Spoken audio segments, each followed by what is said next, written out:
ಕತ್ತು ಹಿಸುಕಿದ ಭಾರತ, ಪಾಕಿಸ್ತಾನಕ್ಕೆ real shock. ಸ್ನೇಹಿತರೆ, ಪಾಕಿಸ್ತಾನ ಏನಾಗಬಾರ್ದು ಅಂತ ಬಯಸ್ತಾ ಇತ್ತೋ ಅದು ಆಗೋಗಿದೆ. ಯಾವ ವಿಚಾರ ಪಾಕಿಸ್ತಾನಕ್ಕೆ ಇದೊಂದು ನೆನಪಾಗದಿದ್ರೆ ಸಾಕಪ್ಪ ಅಂತ ಪಾಕ್ ಪ್ರೇ ಮಾಡ್ತಿತ್ತೋ ಅದು ಆಗೋಗಿದೆ. ಮಾರ್ಚ್ನಿಂದ ಇನ್ನೊಂದು ತಿಂಗಳಿಂದ ಪಾಕಿಸ್ತಾನಕ್ಕೆ ರಾವಿ ನದಿಯ ಒಂದನಿ ನೀರು ಕೂಡ ಹರಿಯಲ್ಲ.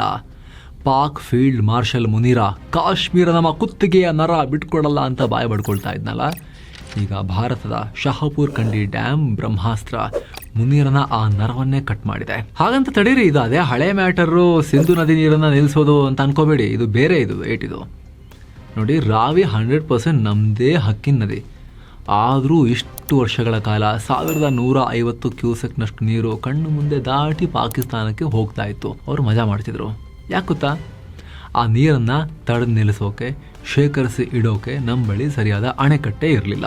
ಆದರೆ ಈಗ ಪಂಜಾಬ್ ಮತ್ತು ಜಮ್ಮು ಕಾಶ್ಮೀರದ ಗಡಿಯಲ್ಲಿ ಶಹಪುರ್ ಕಂಡಿ ಅಣೆಕಟ್ಟು ಎದ್ದು ನಿಂತಾಗಿದೆ. ಆದರೆ ಇಲ್ಲೊಂದು ದೊಡ್ಡ ಪ್ರಶ್ನೆ ಮೂಡುತ್ತೆ. ಭಾರತ ಮಾಡಿದ ಸರಿನಾ? ಅಂತಾರಾಷ್ಟ್ರೀಯ ಕಾನೂನಲ್ಲಿ ಅವಕಾಶ ಇದೆಯಾ? ವಿಶ್ವಸಂಸ್ಥೆಗೆ ಹೋದ್ರೆ ಪಾಕಿಸ್ತಾನ. ಸಿಂಧೂ ಜಲ ಒಪ್ಪಂದ ಭಾರತದ 100% ಹಕ್ಕು. ನಾವೀಗ ಕ್ವಿಕ್ ಆಗಿ 1960ರ ಇತಿಹಾಸದ ಪುಟಗಳನ್ನು ತಿರುಗಬೇಕು. 1960ರಲ್ಲಿ ಭಾರತದ ಪ್ರಧಾನಿ ಜವಾಹರ್ಲಾಲ್ ನೆಹರು ಮತ್ತು ಪಾಕಿಸ್ತಾನದ ಅಧ್ಯಕ್ಷ ಆಯೂಬ್ ಖಾನ್ ನಡುವೆ ವಿಶ್ವ ಬ್ಯಾಂಕ್ನ ಮಧ್ಯಸ್ಥಿಕೆಯಲ್ಲಿ ಒಂದು ಐತಿಹಾಸಿಕ ಒಪ್ಪಂದಕ್ಕೆ ಸೈನ್ ಹಾಕಲಾಯಿತು. ಅದೇ ಸಿಂಧೂ ಜಲ ಒಪ್ಪಂದ, Indus Waters Treaty, IWT. Rules ಏನು ಕ್ಲಿಯರ್ ಇದೆ. ಸಿಂಧೂ ನದಿ ಜಲಾನಯನ ಪ್ರದೇಶದ ಒಟ್ಟು 6 ನದಿಗಳನ್ನು ಹಂಚಿಕೆ ಮಾಡಲಾಯಿತು ನೀರನ್ನು. ಪೂರ್ವದ 3 ನದಿಗಳಾದ ಈಸ್ಟರ್ನ್ ರಿವರ್ಸ್, ರಾವಿ, ಬಿಯಾಸ್ ಮತ್ತು ಸಟ್ಲಜ್, ಈ ನದಿಗಳ ಮೇಲೆ ಭಾರತಕ್ಕೆ 100% ಸಂಪೂರ್ಣ ಹಕ್ಕು. ಹೇಗೆ ಬೇಕಾದರೂ ಬಳಸ್ಬೋದು.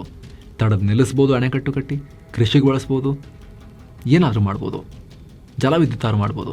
ಪಾಕಿಸ್ತಾನ ಇದನ್ನು ಕೇಳ ಹಾಗೇನೇ ಇಲ್ಲ. ಏನು, ಪಶ್ಚಿಮದ 3 ನದಿಗಳು, ವೆಸ್ಟರ್ನ್ ರಿವರ್ಸ್, ಸಿಂಧು, ಝೇಲಂ ಮತ್ತು ಚೆನಾಬ್, ಈ ನದಿಗಳಲ್ಲಿ ಬಹುಪಾಲು ಹಕ್ಕನ್ನು ಪಾಕಿಸ್ತಾನ ಕೊಡಲಾಯಿತು. ನಾವು ಕರೆಂಟಿಗೆಲ್ಲ ಯೂಸ್ ಮಾಡ್ಬೋದು, ಬಟ್ ನಿಲ್ಸಂಗಿಲ್ಲ, ನೀರು ಹರಿಯೋದನ್ನು ಹಾಗೆ ಬಿಡಬೇಕು. ಆ ರೀತಿ ಒಪ್ಪಂದ ಆಯಿತು.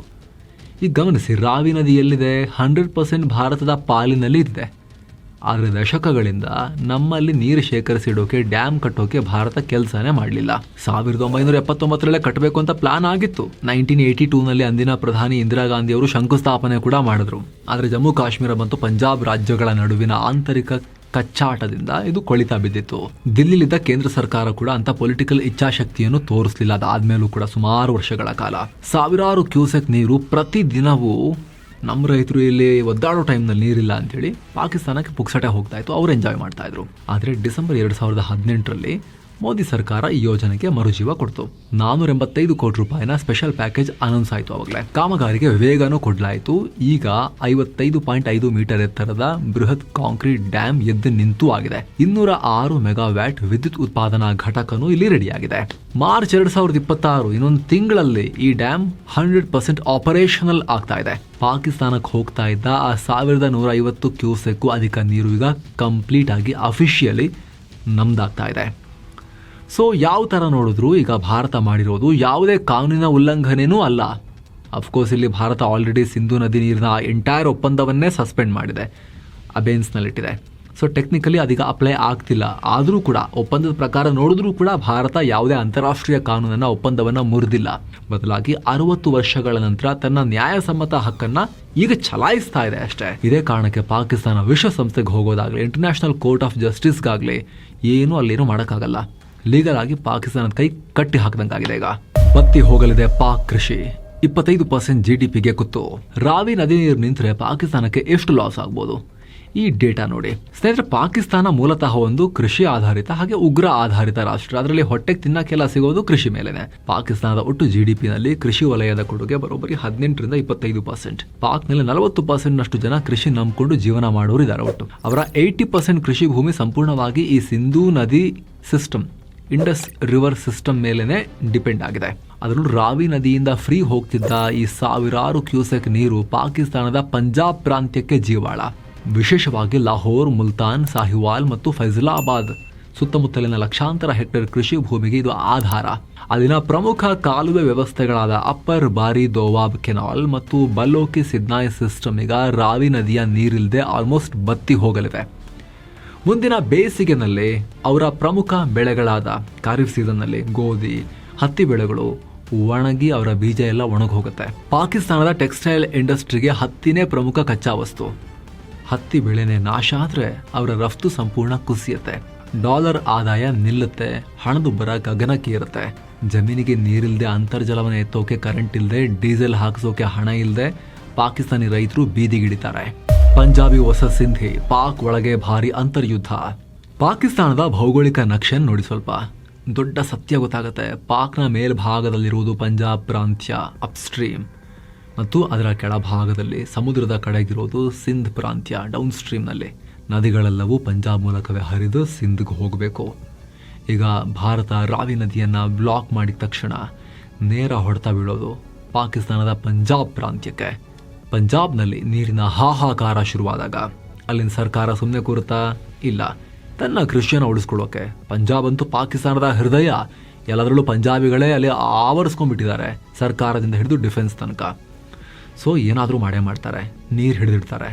ಆಗ ಪಂಜಾಬ್ಗೆ ನೀರು ಕಮ್ಮಿ ಆಗುತ್ತೆ. ಈಗ ಆಲ್ರೆಡಿ ಪಂಜಾಬಿಗಳು ಮತ್ತು ಸಿಂಧಿಗಳ ನಡುವೆ ದಶಕಗಳಿಂದ ಭಾರಿ ದ್ವೇಷ ಇದೆ, ತಾರತಮ್ಯ ಇದೆ. ಪಾಕಿಸ್ತಾನದ ಅಧಿಕಾರ, ಸೇನೆ ಎಲ್ಲವೂ ಪಂಜಾಬಿಗಳ ಕೈಯಲ್ಲಿದೆ, ನಮ್ಮನ್ನು ಕಡೆಗಣಿಸ್ತಿದ್ದಾರೆ ಅನ್ನೋ ಆಕ್ರೋಶ ಸಿಂಧಿಗಳಲ್ಲಿದೆ. ಈಗ ನೀರಿಗಾಗಿ ಎರಡೂ ಪ್ರಾಂತ್ಯಗಳ ಜನರ ನಡುವೆ ಬಡಿದಾಟ ಶುರುವಾಗೋದು ಗ್ಯಾರಂಟಿ. ನಮ್ಮ ರೈತರಿಗೆ ಗುಡ್ ನ್ಯೂಸ್. ಇದು ಈ ಸ್ಟೋರಿಯ ಅತ್ಯಂತ ಬ್ಯೂಟಿಫುಲ್ ಪಾರ್ಟ್. ಪ್ರತಿಯೊಬ್ಬ ಭಾರತೀಯರು ಹೆಮ್ಮೆ ಪಡಬೇಕಾಗಿರೋ ಭಾಗ. ಇಷ್ಟು ವರ್ಷ ವ್ಯರ್ಥವಾಗಿ ಹರಿದು ಪಾಕ್ ಹೋಗ್ತಾ ಇದ್ದ 1150 ಕ್ಯೂಸೆಕ್ ನೀರು ಈಗ ಭಾರತದ ಕಡೆಗೆ, ನಮ್ಮ ರೈತರ ಹೊಲ ಗದ್ದೆಗಳ ಕಡೆಗೆ ತಿರುಗ್ತಾ ಇದೆ. ಜಮ್ಮು ಕಾಶ್ಮೀರ ಮತ್ತು ಪಂಜಾಬ್ನ ಒಟ್ಟು 32,173 ಹೆಕ್ಟೇರ್ ಕೃಷಿ ಭೂಮಿಗೆ ವರ್ಷ ಇಡೀ ನೀರು ಸಿಗುತ್ತೆ.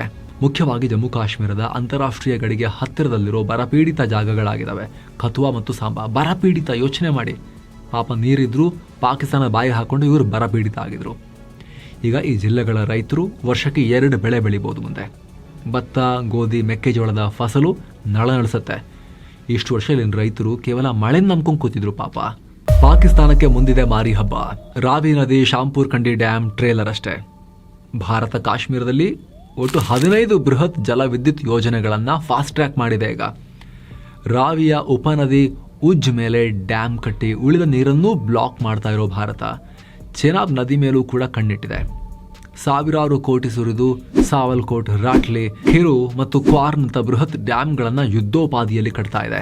ಅತ ಚೆನಾಬ್ ನದಿಯ ಉಪನದಿ ಮರುಸುದರ್ ರಿವರ್ ಮೇಲೆ ಭಾರತ 1000 ಮೆಗಾವ್ಯಾಟ್ ಸಾಮರ್ಥ್ಯದ ಪಾಕಲ್ ದುಲ್ ಮೆಗಾ ಸ್ಟೋರೇಜ್ ಡ್ಯಾಮ್ ನಿರ್ಮಾಣ ಮಾಡ್ತಿದೆ. ಇದೆಲ್ಲ ರೆಡಿ ಆದರೆ ಪಾಕಿಸ್ತಾನಕ್ಕೆ ಯಾವ ತಿಂಗಳಲ್ಲಿ ಎಷ್ಟು ಪ್ರಮಾಣದಲ್ಲಿ ನೀರು ಬಿಡಬೇಕು ಅನ್ನೋ ಕಂಟ್ರೋಲ್ ಭಾರತದ ಕೈಗೆ ಬರುತ್ತೆ.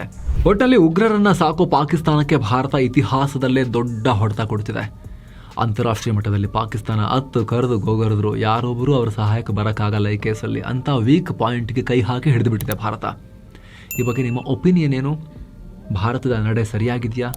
ಕಾಮೆಂಟ್ ಬಾಕ್ಸ್ನಲ್ಲಿ ಮಿಸ್ ಇಲ್ಲದೆ ಕಾಮೆಂಟ್ ಮಾಡಿ ತಿಳಿಸಿ.